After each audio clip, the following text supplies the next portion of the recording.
Welcome back, guys, to Wise Up TV, where we are breaking down the Kangaroos versus Toa Samoa squads listed this evening, and they're going to be playing on Saturday night in Townsville. Look, we're going to start off with the Kangaroos squad. Look, from 1 to 17, James Tedesco, obviously the fullback, Dylan Edwards, and Salwan Cobo on the wings, and then in the centres, Hamiso, Tabuai Fido, Kotoni Stagg in the centres. Your halves are Cameron Munster, Daly Cherry Evans, and then Payne Haas and Tino Fa'asua Maleaui are your props, with Ben Hunt starting. And then you got Cameron Murray, Liam Martin, and Isaiah Yeo making up your back row and lock. Off the bench, Harry Grant, Lindsay Collins, Patrick Carrigan, Ruben Cotter. Now that team is almost, in my eyes, unbeatable. But there are some things to look at. Look, the first one that stands out for me is Dylan Edwards on the wing. And Hamiso Tabuai. Now that side is probably a side I would try and target. Those are two players that haven't played with each other before. Dylan Edwards hasn't played wing I'm not sure of his background, primarily a fullback, obviously for Penrith, but he'd be a guy I'd be attacking in an attacking set with shape going to the right, see how he manages, see how he copes with that type of frequency. I think he'll be okay out of yardage because he's a fullback and he knows how to run just from a different point of the field and a different tackle. But you want to try and look at him and target him as much as you can. Can you get him on a crossfield bomb? Can you isolate him?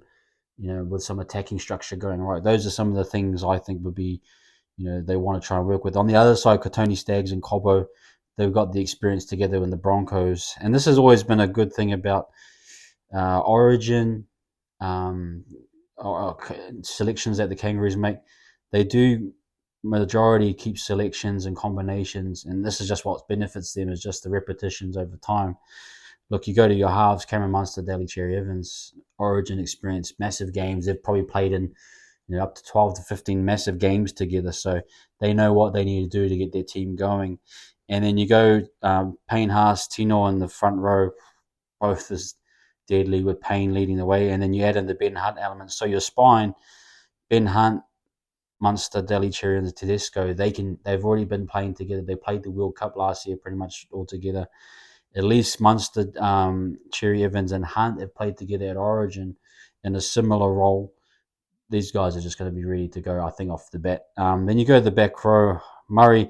Now Murray's starting on the edge. That's an interesting one, but he's such a clear and out talent that you probably think that's fine actually.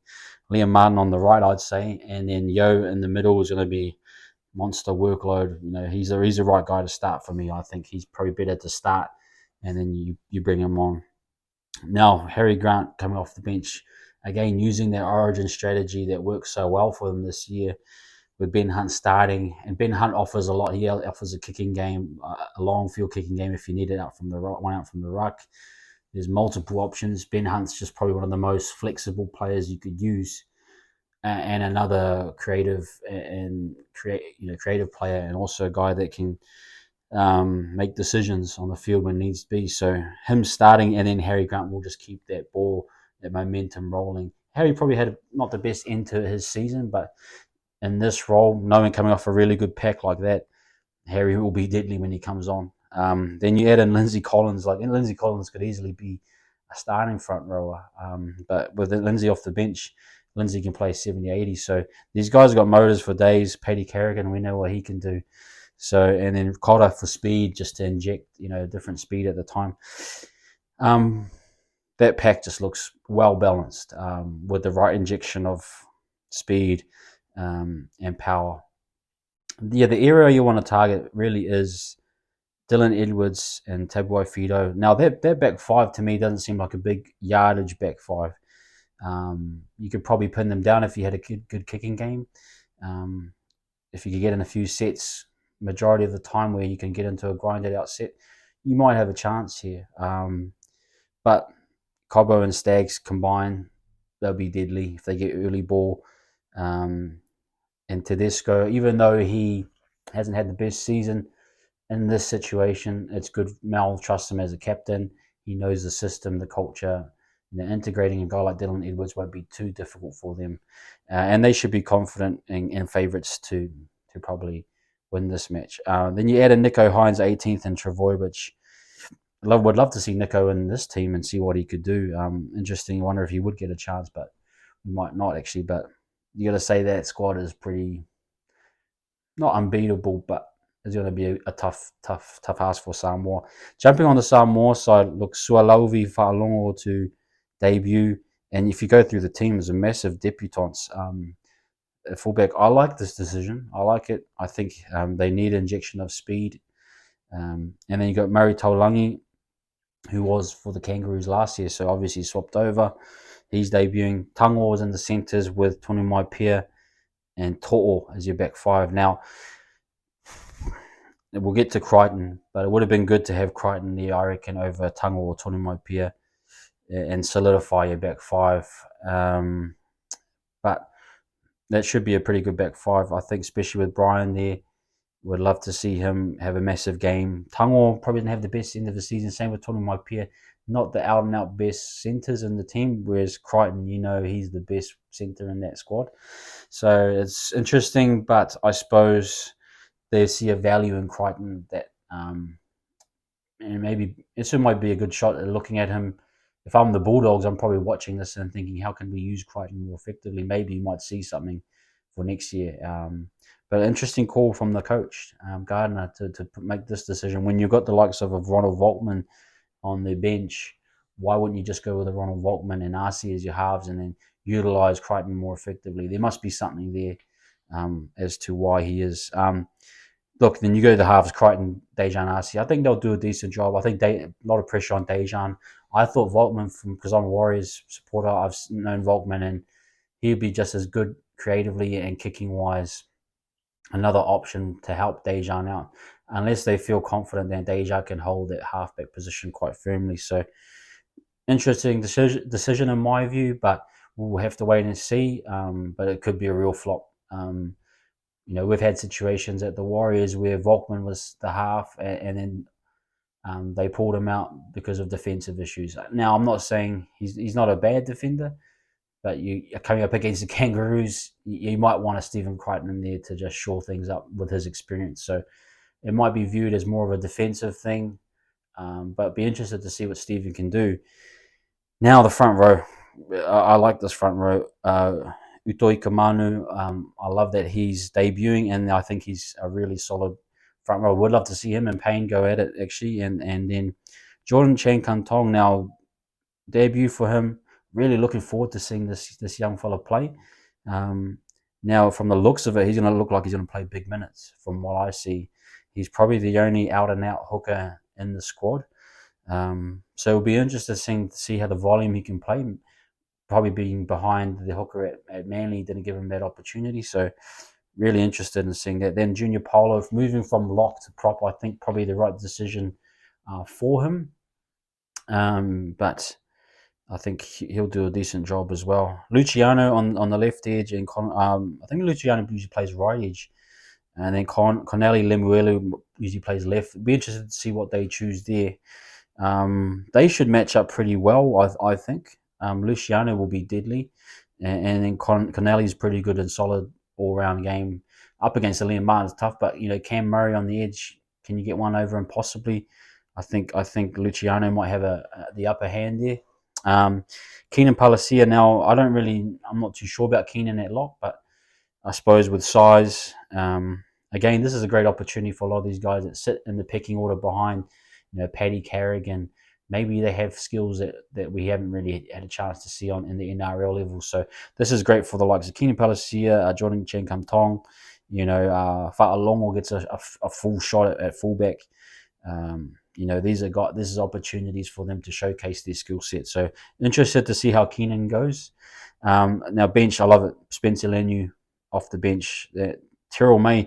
Now Terrell could probably, for me, even be a starter. I thought Terrell was just as good at starting for mine.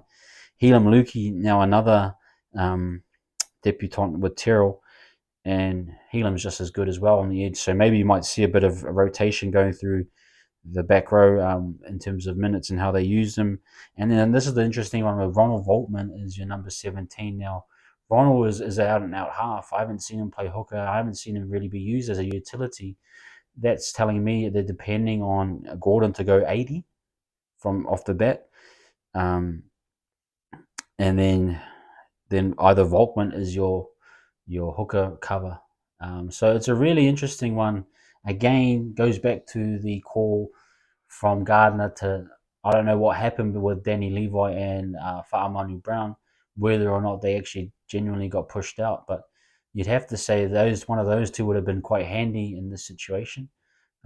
But we'll have to wait and see. But that forward pack, Spencer Leniu, Terrell May, Helam Luki, that looks quite solid off the bench from mine, and should match it. But again, no one really off the bench giving you something diverse like what I think what Danny Levi or Fa'amanu Brown would have given you, just a bit more cover. Whereas Ronnie definitely an out and out half. I'm not sure if he can play big minutes in the middle, or maybe we'll see. We have to wait and see what happens. But um, interesting squad. The challenges for Toa Samoa obviously will be getting even position. You just can't get into that cycle that typically happens when you come up against the Kangaroos, where they get six agains, they get penalties, just because they can get that momentum. And for Toa Samoa, it'd be trying to get that even share of momentum. And when you do get your opportunities, you have to be clinical, especially coming from someone, a Kiwis fan. I've seen it over the years playing Kangaroos multiple times. If you can't put on points when you get the opportunities, they can just turn that all around and just put two or three tries on you within short succession. So you have to capitalize on your opportunities, but if you can be clinical and you can exploit some of those weaknesses, like I said, if you can go Tabu Waifito and Dylan Edwards, test it, see if they're up to it, see how good they've prepared, and if you find some good fortune down that side, keep attacking it. But I'll be expecting a big night from their four pack. They've got to match it up front first. They've got to win that battle of the middle. They've got to try and limit the likes of a Payne. Payne, then you bring on Lindsay Collins, Tino off for Carrigan, Cotter with speed. That's a tough night, from my view. But a lot of things with internationals that are different to the NRL is that these guys haven't played together. There's usually a lot of errors initially in a lot of these international games. That's the other thing for Samoa. If they can come in with a high completion rate, high position rate, and play percentages, they're in for a chance here. Sometimes Aussies, like any team, they haven't played together in a while. Some of these guys may have not played a little while, but if you're looking at the squad, majority of them have been in the finals, so they're pretty much fresh.